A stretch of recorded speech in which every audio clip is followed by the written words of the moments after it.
酒樓夜總會董事長李時佑先生、總經理李梁富嬋女士一齊上台頒獎。佢哋點解你要俾獎先？我老闆嚟㗎。多謝李老闆。話你老闆。姓李啫嘛，李老闆。你老闆讓少少，係。呢個老闆係咪啊？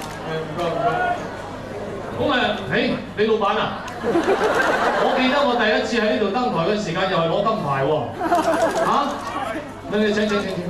咁而家第二次攞金牌，希望第三次我嚟到又攞金牌得唔得？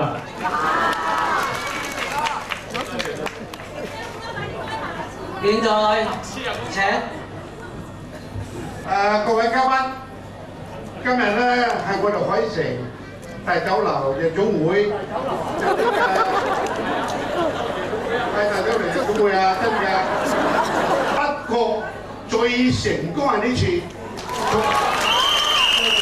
從前咧可以講破我哋海城歷來嘅記錄。仲有希望佢兩位大老倌啊，能夠將來再喺你做你嘅演唱會，大家同唔同意啊？多謝你老闆。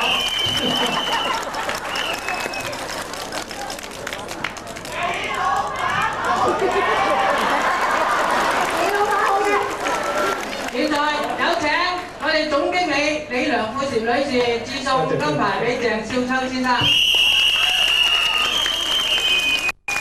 現在由我哋董事長致送金牌俾汪明荃小姐。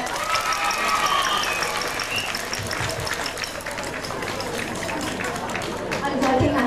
請4位留步拍照紀念。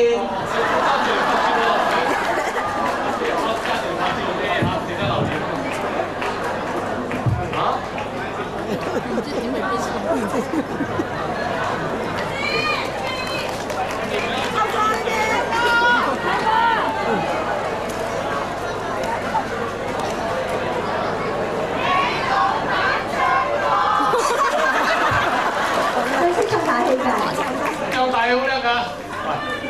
既然即係盛情難卻，哼兩句啦，老闆。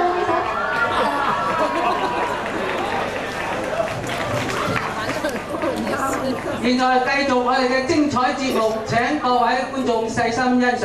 頭先講嘅係伍生啊。多謝伍生。